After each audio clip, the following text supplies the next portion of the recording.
Black.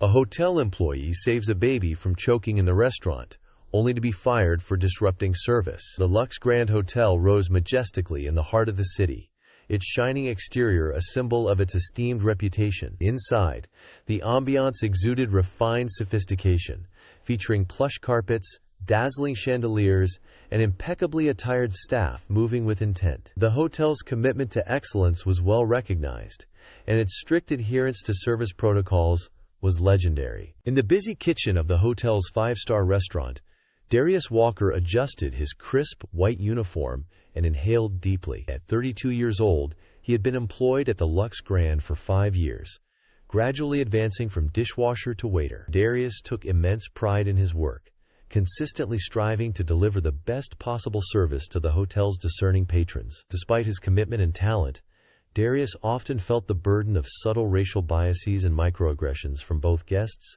and some coworkers. He had learned to dismiss the occasional sidelong glance or patronizing tone, concentrating instead on the task at hand. It wasn't easy, but Darius understood the significance of maintaining his composure and professionalism at all times. As he prepared to begin his shift, Darius reflected on his family waiting for him at home. His wife, Tanya, was expecting their second child, and their son, Marcus, was about to start kindergarten. The job at the Luxe Grand was vital for their financial security, providing a reliable income and essential health benefits. Darius felt the weight of being the sole provider, aware that his family's future relied on his success at work. The demands of the job were intense, with long hours and high expectations.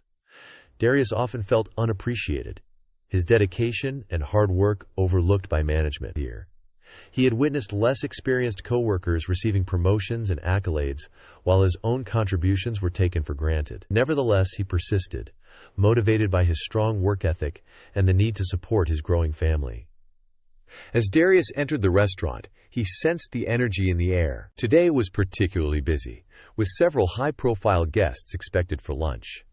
The maître d'hôtel approached him, looking somewhat frazzled. "Darius, we're short-staffed today," he scattered. "I need you to cover sections 3 and 4. Can you manage it?"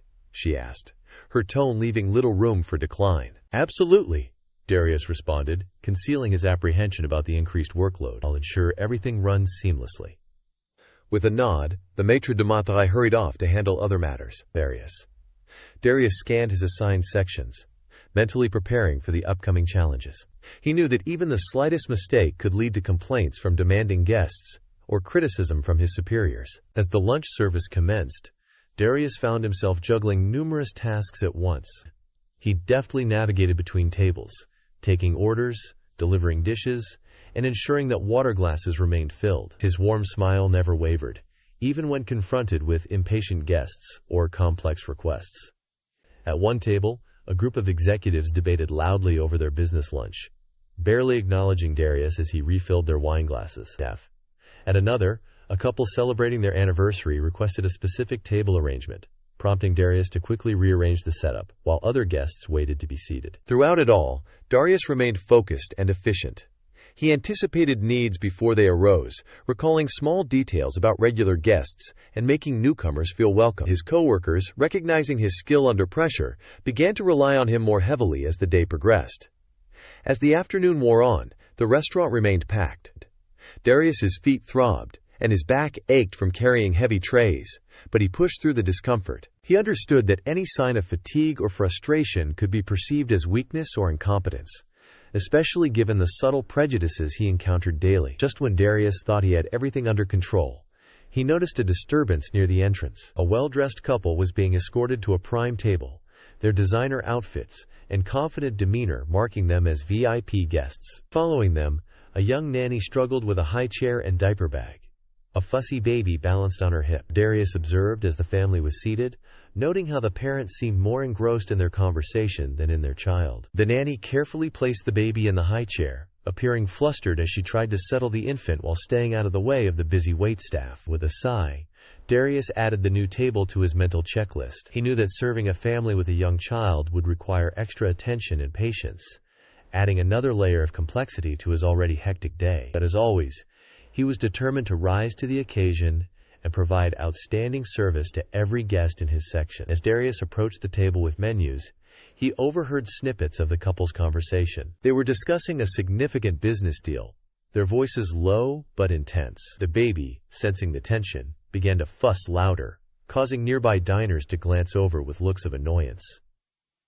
Putting on his most welcoming smile, Darius greeted the family. "Good afternoon.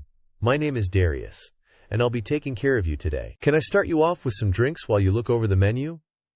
The father barely glanced up, waving his hand dismissively. "Just bring us your best bottle of champagne, and something to keep the kid quiet."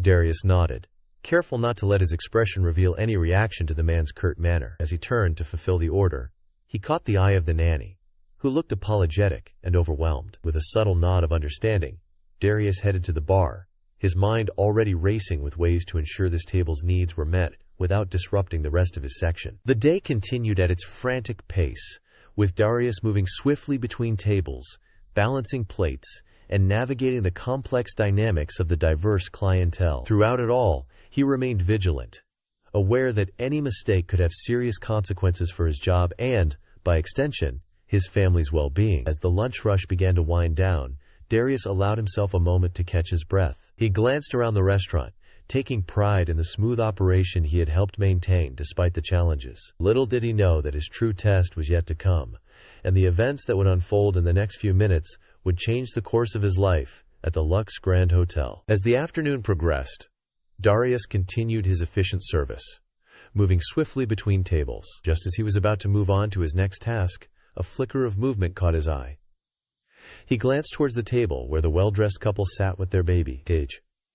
The parents were engrossed in conversation, their heads bent close together as they discussed what appeared to be important business matters. The baby, left in the care of the young nanny, had been contentedly munching on small pieces of bread. But now something was wrong. Darius watched as the infant's face began to turn red, tiny hands flailing in distress. The baby's mouth opened and closed, but no sound came out. Darius's heart raced as he realized what was happening. The baby was choking. Without a second thought, Darius set down his tray and sprinted across the restaurant. He weaved between tables, his focus entirely on the struggling infant. The nanny, who had just noticed the baby's distress, looked up with panic in her eyes.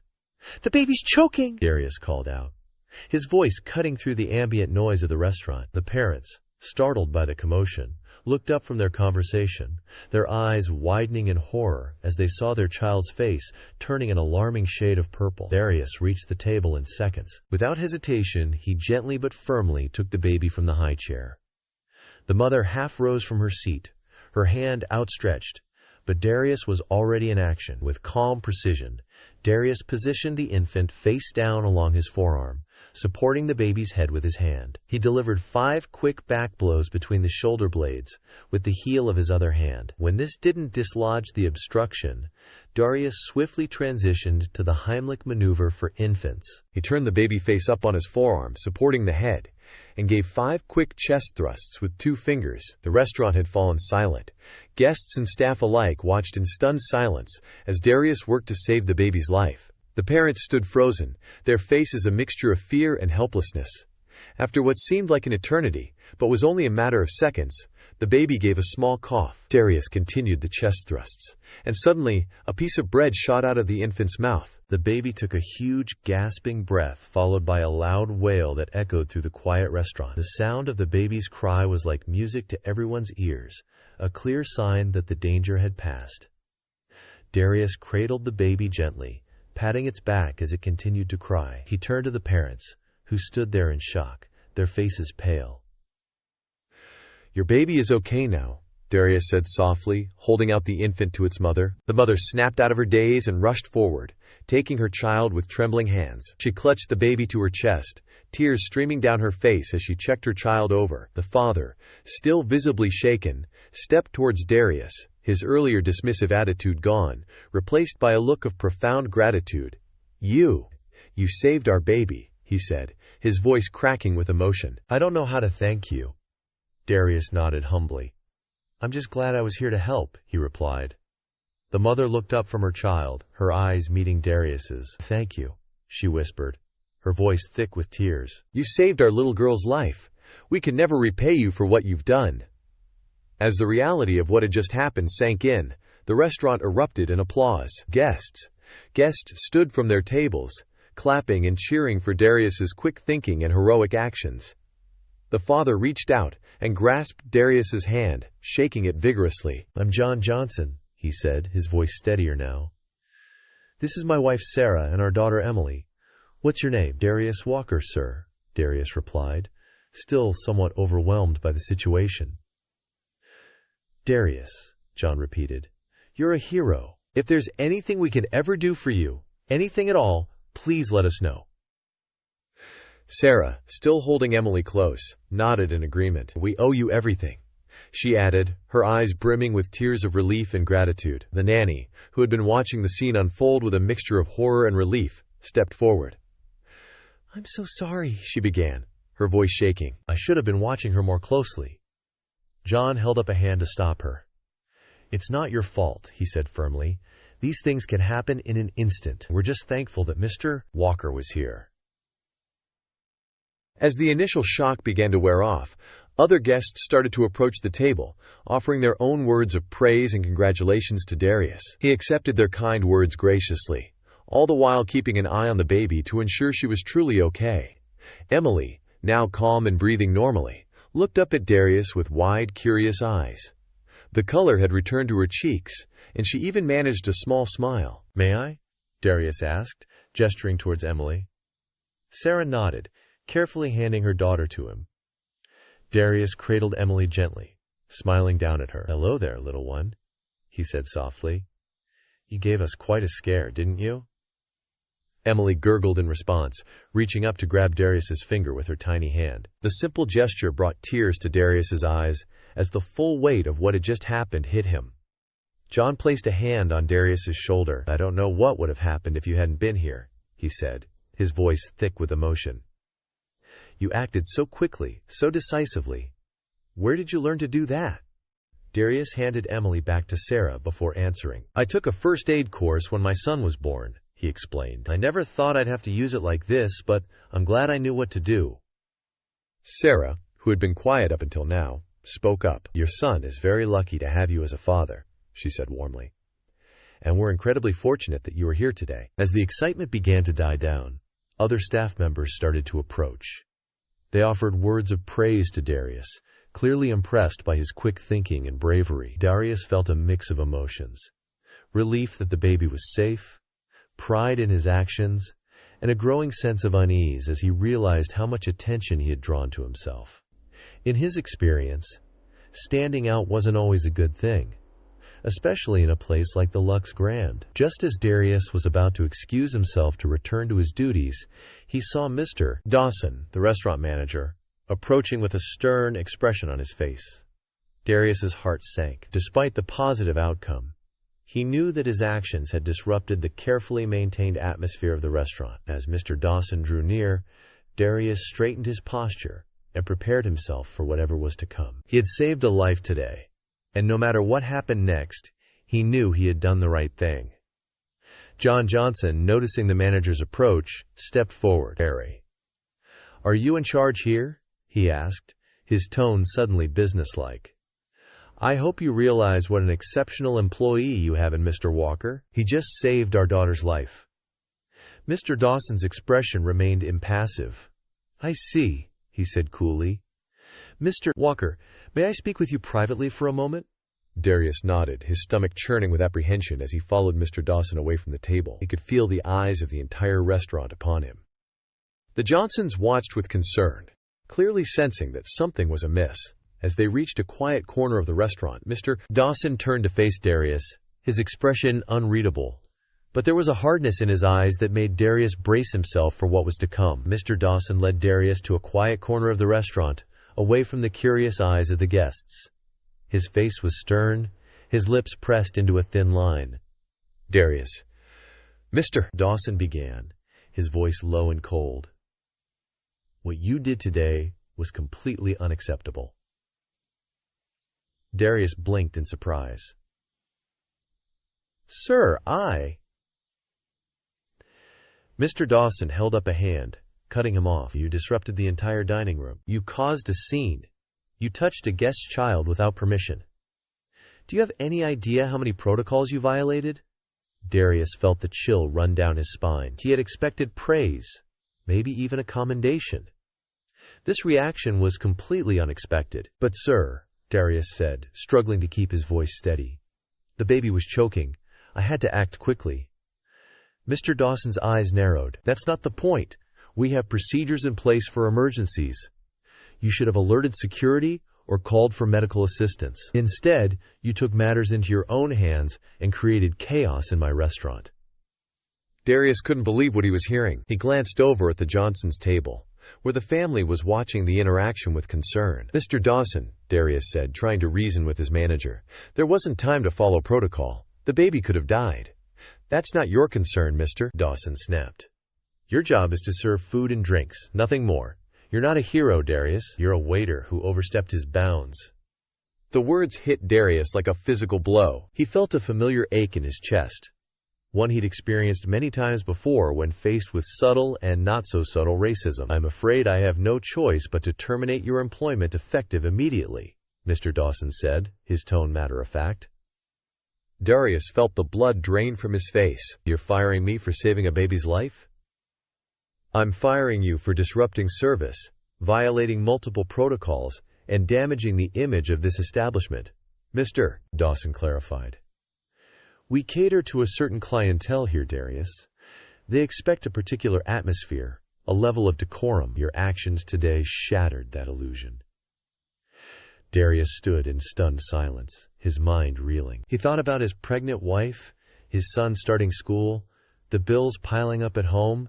How could he tell them he'd lost his job for doing what any decent human being would do? As the reality of the situation sank in, Darius felt a surge of anger.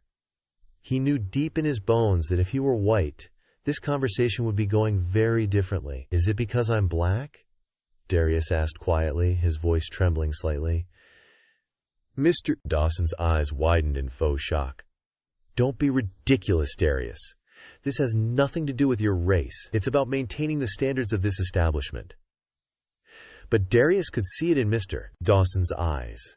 The slight discomfort, the flicker of something unspoken. He'd seen that look too many times before. Before Darius could respond, he heard a commotion behind him. Mr. Johnson had approached, his face red with anger. What's going on here? Mr. Johnson demanded. Why are you reprimanding this man? He just saved my daughter's life. Mr. Dawson's demeanor changed instantly, a placating smile appearing on his face. Mr. Johnson, I assure you we're simply discussing some internal matters. There's no need for concern. Internal matters? Mr. Johnson scoffed.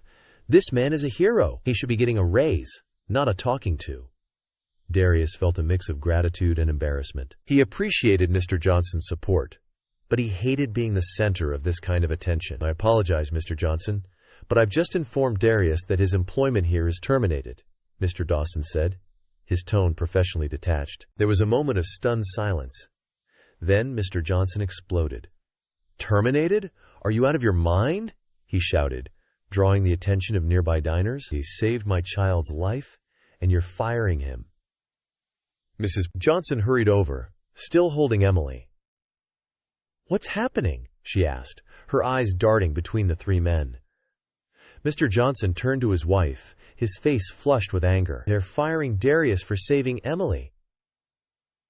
Johnson gasped, instinctively clutching Emily closer. That's insane, she said, her voice rising. How can you do this?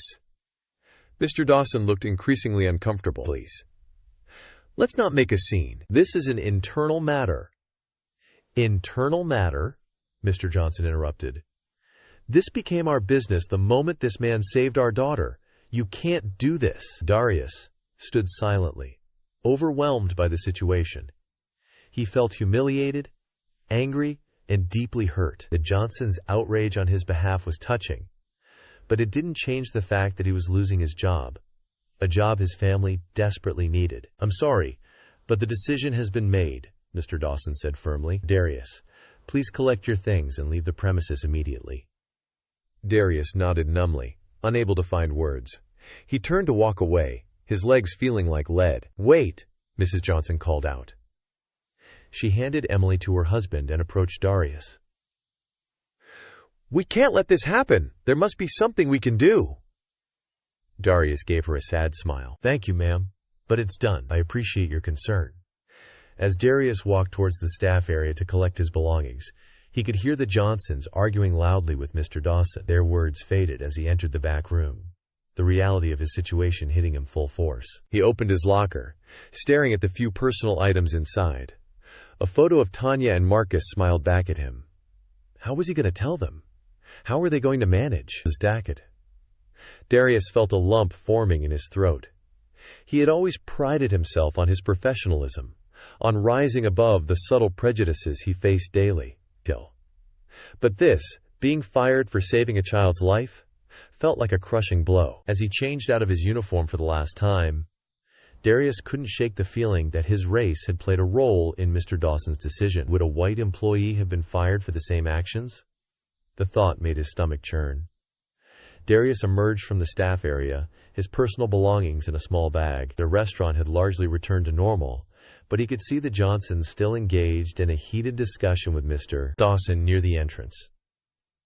As Darius approached, Mr. Johnson broke away from the conversation and hurried over to him. Darius, this is unacceptable, Mr. Johnson said, his face flushed with anger. We're not going to let this stand. I'll call my lawyer. We'll fight this. Darius held up a hand, stopping Mr. Johnson mid-sentence. I appreciate that, sir, but it's not necessary. What's done is done. Mrs. Johnson joined them, Emily secure in her arms. Darius, please. You saved our daughter. Let us help you. Darius looked at the baby, now peacefully sleeping, unaware of the turmoil her near tragedy had caused. He felt a mix of emotions: pride in having saved her, bitterness at the consequences, and a deep, aching sadness. Thank you, truly, Darius said, his voice barely above a whisper. But I just want to go home now. I need to tell my family. The Johnsons exchanged a look of helpless frustration. Mr. Johnson reached into his pocket and pulled out a business card. Take this, he insisted, pressing the card into Darius's hand. Call me tomorrow. I mean it, Darius. We're not letting this go. Darius nodded, tucking the card into his pocket. He didn't have the heart to tell them that he doubted anything could be done. He'd seen this story play out too many times before. As Darius walked towards the exit, he could feel the eyes of the other staff on him. Some looked sympathetic. Others averted their gaze. He held his head high, refusing to show how deeply this had affected him. Just before he reached the door, Darius heard Mr. Dawson's voice one last time. Darius, the manager called out. Darius turned, meeting Mr. Dawson's gaze. Don't forget to turn in your uniform and name tag before you leave. The coldness in Mr. Dawson's voice, the lack of any humanity or gratitude, was the final straw. Darius felt something break inside him. Without a word, he turned and walked out of the Lux Grand Hotel for the last time. The bright afternoon sunlight felt harsh on Darius's face as he stepped onto the sidewalk. The bustling city street was a stark contrast to the refined atmosphere of the hotel. People rushed by, oblivious to the life-altering moment Darius had just experienced. As he began the long walk home, Darius's mind raced. How would he tell Tanya? What would they do about their bills? How would they afford the medical care for their unborn child? The weight of these questions pressed down on him, making each step feel heavier than the last. But beneath the worry and fear, a spark of anger began to grow. Anger at the injustice of the situation, at the racism he knew had played a part in his dismissal, at a world that could punish a man for doing the right thing. Darius thought about his son, Marcus. What would he tell him? How could he explain that sometimes, no matter how hard you work or how right your actions are, the world can still be unfair? As he walked, Darius's phone buzzed in his pocket. It was a text from Tanya. How's your day going, honey? Can't wait to see you tonight. Darius stared at the message, his vision blurring with unshed tears. He couldn't bring himself to respond. Not yet. How could he shatter her world with a text message? The long walk home gave Darius time to process what had happened. By the time he reached his apartment building, the initial shock had worn off, replaced by a mix of determination and resignation. He knew the road ahead would be tough, but he also knew he had done the right thing. No job was worth a child's life. As Darius climbed the stairs to his apartment, He steeled himself for the conversation ahead. He had no idea what the future held, but he knew one thing for certain. He would face it with the same courage and integrity that had led him to save Emily's life, regardless of the consequences. With a deep breath, Darius opened the door to his apartment, ready to face whatever came next. The following morning, John and Sarah Johnson arrived at the Lux Grand Hotel with a sense of purpose. Their daughter, Emily, safely nestled in her stroller, gurgled happily, oblivious to the tension surrounding her parents. As they rode through the opulent lobby, heads turned. The Johnsons were well known in certain circles, and their determined expressions hinted at trouble. They approached the front desk, where a polite young woman greeted them with a practiced smile. "Good morning. How may I assist you today?" John leaned forward, his voice low but firm. "We need to speak with Miss Wright immediately.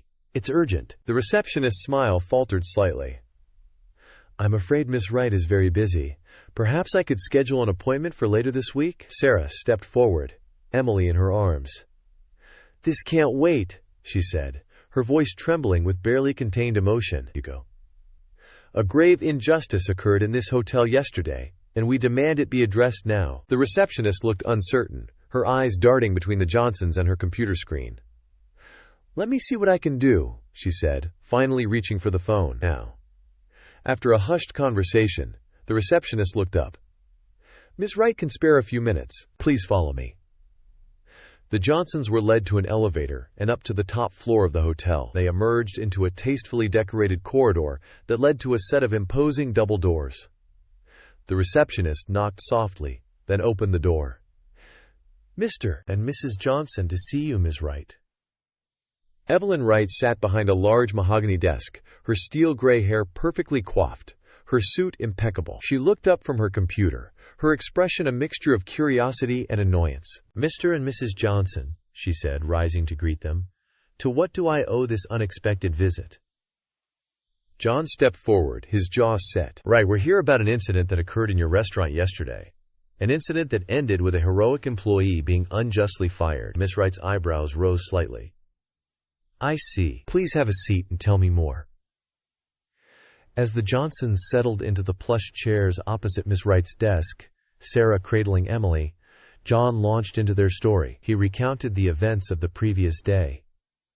Their lunch, Emily choking, and Darius's swift life-saving action. His voice grew heated as he described Mr. Dawson's reaction and Darius's subsequent firing. "This man saved our daughter's life," John concluded, his voice tight with emotion. "And your manager fired him for it. It's unconscionable." Ms. Wright listened impassively, her fingers steepled under her chin. When John finished, she leaned back in her chair, her expression unreadable. "I appreciate you bringing this to my attention," she said carefully. "However, I'm sure Mr. Dawson had his reasons. We have strict protocols in place for emergencies." Sarah interrupted, her eyes flashing. "Protocols? Our baby was choking. There wasn't time for protocols." Darius acted on instinct, and because of that, our Emily is alive today. Ms. Wright's gaze shifted to the baby in Sarah's arms. For a moment, her professional facade cracked, revealing a flicker of empathy.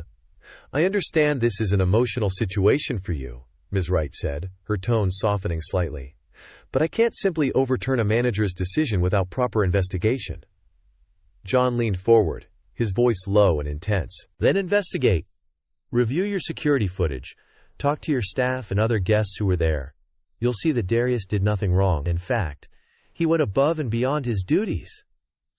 Ms. Wright was silent for a moment, her eyes moving between the Johnsons and baby Emily. Finally, she nodded. "Very well.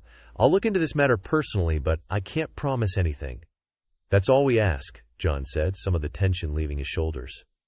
"Thank you, Miss Wright." As the Johnsons left her office, Ms. Wright buzzed her assistant. "Get me the security footage from the restaurant yesterday, and I want to speak with Mr. Dawson and any staff who witnessed the incident."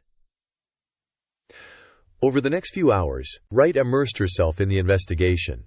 She started with the security footage, watching the events unfold on her computer screen. The video showed Darius moving efficiently between tables, his demeanor professional and attentive. Then came the crucial moment.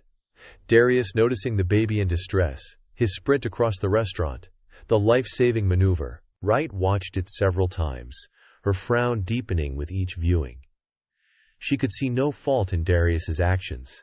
If anything, his quick thinking and skill were impressive. Then she focused on the aftermath.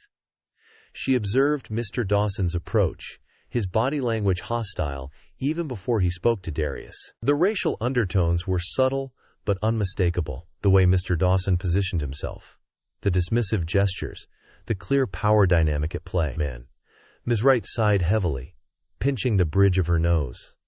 This was not good. Next, she called in members of the restaurant staff who had been present during the incident. One by one, they recounted what they had seen. A young waitress spoke of Darius's everyday kindness and professionalism. "He's always the first to help out when we're swamped," she said. "I've never seen him lose his cool, even with difficult customers." A busboy described the moment Darius saved Emily. "It was like time stood still," he said. "One second the baby was choking. The next, Darius was there saving her life. Away. It was amazing." Several staff members expressed their shock at Darius's firing. "It doesn't make sense," one said. "If it had been anyone else, they'd probably have gotten a raise, not fired." As the day wore on, a pattern emerged. The more Miss Wright learned, the clearer it became that Darius's firing was not just unjust, but potentially discriminatory. Finally, Wright called Mr. Dawson into her office. He entered with his usual air of confidence, but it quickly faded under Miss Wright's stern gaze. "Explain to me," she said, her voice cold, "why you thought it appropriate to fire an employee for saving a child's life." Mr. Dawson shifted uncomfortably. "Ms. Wright, it wasn't about saving the child. It was about maintaining order in the restaurant." Darius caused a scene, disrupted service. "He prevented a tragedy," Wright interrupted. "I've reviewed the footage, Mr. Dawson." Darius acted swiftly and professionally.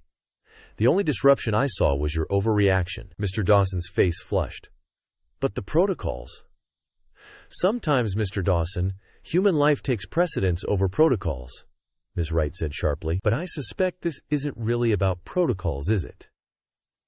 Mr. Dawson fell silent, his eyes darting away from Miss Wright's piercing gaze. "I've spoken with the staff," Ms. Wright continued. "This isn't the first time your treatment of Darius has raised eyebrows. Would you have reacted the same way if it had been one of our white employees who saved that child?" The question hung in the air, heavy with implication. Mr. Dawson opened his mouth, then closed it again, unable to formulate a response. Wright leaned back in her chair, her expression grave. "Mr. Dawson, I'm deeply disappointed. The Lux Grand prides itself on excellence in all areas, including how we treat our staff. Your actions yesterday fell far short of our standards." Mr. Dawson's shoulders slumped. "What happens now?" he asked, his voice barely above a whisper. Miss Wright's voice was firm. "For now, you're suspended pending a full review of your conduct. As for Darius, I intend to rectify this situation immediately." As Mr. Dawson left her office, looking shell-shocked, Ms. Wright turned to her computer. She had one more task to complete before she could close this unfortunate chapter. She pulled up Darius's employee file, noting his exemplary record and consistent positive feedback from guests. Then she reached for her phone, dialing the number listed in his contact information. Ms. Wright picked up her phone and dialed Darius's number, her heart racing as she waited for him to answer. After several rings, Darius's deep voice came through. "Hello? Mr. Walker, this is Evelyn Wright, owner of the Lux Grand Hotel. Do you have a moment to talk about yesterday's events?" There was a pause before Darius replied. "Yes, ma'am." Miss Wright took a deep breath. "Mr. Walker, I owe you an apology. I've looked into what happened, and I want to make things right," she explained. Her investigation and findings rolled off her tongue. As she spoke, she heard Darius's breathing change, sensing his mix of emotions. "Your actions were heroic, Mr. Walker, too. You saved that child's life. You shouldn't have been punished for it. I want to offer you your job back with a promotion to head waiter. I also want to address the racial issues in our hotel. This incident showed me we have serious problems to fix." Darius was quiet for a long moment. When he spoke, his voice was guarded. "I appreciate the offer, Ms. Wright, but I'm not sure I can come back after what happened." I understand, Ms. Wright said. You were treated terribly, but I hope you'll consider it. We need people like you here, people of integrity who do the right thing now. I promise things will be different. I need time to think about it, Darius said. Of course, Miss Wright replied. Please take all the time you need and know that whatever you decide, I'm truly sorry for what you went through. After hanging up, Darius sat on his couch, mind racing. The call from Ms. Wright had shocked him. He hadn't expected the owner to reach out, let alone offer him his job back. Part of him wanted to accept right away. The job paid well, and with a baby on the way, his family needed the money. But another part of him still felt the sting of injustice. Could he really go back to a place where he'd been treated so unfairly? Darius thought about the Johnsons and their support. Their gratitude had meant so much to him. He remembered little Emily's face, how it felt to save her life. Despite everything, there had been good in that moment. He called Tanya into the living room and told her about Miss Wright's offer. What do you think I should do? He asked. Tanya took his hand. Only you can decide, baby, but I think you should consider it. You loved that job before this happened, and it sounds like they want to make real changes.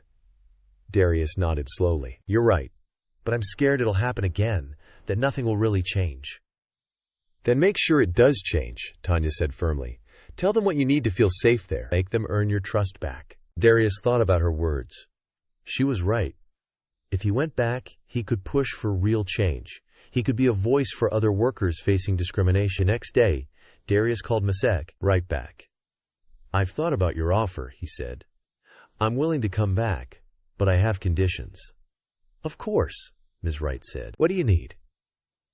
First, I want Mr. Dawson held accountable for his actions. Second, I want the hotel to create a clear anti-discrimination policy and provide training for all staff. And third, I want to be part of making these changes happen. Wright didn't hesitate. Agreed on all counts. We need your voice and experience to make real improvements. Thank you for giving us this chance, Mr. Walker. Darius felt a weight lift from his shoulders. Thank you for listening, Miss Wright. I look forward to working with you to make the Lux Grand better for everyone. After hanging up, Miss Wright called Mr. Dawson into her office. He entered, looking nervous, clearly sensing something was wrong. Sit down, Mr. Dawson, Wright said, her voice stern. Mr. Dawson sank into a chair, his face pale. I've reviewed the incident with Mr. Walker, Wright began. Your handling of the situation was completely unacceptable. You showed poor judgment and clear racial bias in your decision-making. Mr. Dawson opened his mouth to speak, but Miss Wright held up a hand to stop him. I'm not finished, she said sharply. Your actions nearly cost this hotel a valuable employee and put us at risk of a discrimination lawsuit. More importantly, you punished a man for saving a child's life. That goes against everything we should stand for as a business and as human beings. Mr. Dawson's shoulders slumped. I understand, Miss Wright. What happens now? Effective immediately, you are demoted from restaurant manager to assistant manager. You'll be on probation for the next 6 months. During that time, you'll undergo extensive training on racial sensitivity and proper management practices. Mr. Dawson nodded, unable to meet her eyes. Let me be very clear, Wright continued. This is your last chance. If I see any hint of racial bias or poor judgment in your work going forward, you will be terminated. Do you understand? Yes, Miss Wright. Mr. Dawson said quietly. I understand. Good, Miss Wright said. You're dismissed. I expect to see major improvements in your work starting today. As Mr. Dawson left her office, Miss Wright sighed heavily. She knew demoting him wasn't enough to solve the hotel's problems. There was so much work to be done. Over the next few weeks, Miss Wright worked closely with Darius and other staff members to create a comprehensive anti-discrimination policy. They set up mandatory training sessions for all employees, focusing on racial sensitivity and proper handling of emergency situations. Darius threw himself into the work, helping to design training materials and sharing his experiences with other staff. He was determined to turn his painful experience into something positive for the hotel and its workers. The changes weren't easy. Some longtime employees resisted the new policies, uncomfortable with discussions about race and privilege. But Miss Wright stood firm. making it clear that embracing diversity and treating all people with respect was non-negotiable. As the weeks passed, Darius began to see real improvements. Staff members of all races seemed more comfortable working together. Guests commented on the positive atmosphere in the hotel, and when a minor emergency arose in the restaurant, a guest having an allergic reaction, staff responded quickly and professionally, without fear of repercussions. One afternoon, as Darius finished his shift, he saw Mr. Dawson approaching. He tensed, unsure what to expect. "Mr. Walker," Mr. Dawson said, his voice hesitant, "I owe you an apology. My actions that day were inexcusable.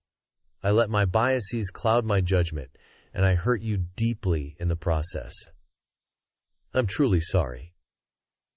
Darius studied the man's face, seeing genuine remorse there. "Thank you for saying that, Mr. Dawson. I appreciate it." Mr. Dawson nodded. "I want you to know I'm committed to doing better. The training has opened my eyes to a lot of things I never understood before. I hope that in time I can earn back your trust and the trust of the whole staff." "That means a lot," Darius said. "It won't be easy, but I believe people can change." "I'm willing to give you that chance," Darius said. As Mr. Dawson walked away, Darius felt a sense of hope. Real change was happening at the Lux Grand, and he was part of making it happen. Later that week, Darius received a surprise visit from the Johnsons. They had heard about the changes at the hotel and wanted to see him. "We're so glad you're back," Mrs. Johnson said, holding little Emily. "This place needs people like you." Mr. Johnson nodded in agreement. "We wanted to thank you again for what you did, and to let you know we're impressed with how the hotel has responded. We've told all our friends about the positive changes here." Darius smiled, touched by their continued support. "Thank you, that means a lot to me. How's Emily doing?" Mrs. Johnson beamed. "She's wonderful, growing so fast. We'll never forget what you did for her." As the Johnsons said goodbye, Darius felt a sense of peace wash over him. He had faced injustice and pain, but he had also found strength and support.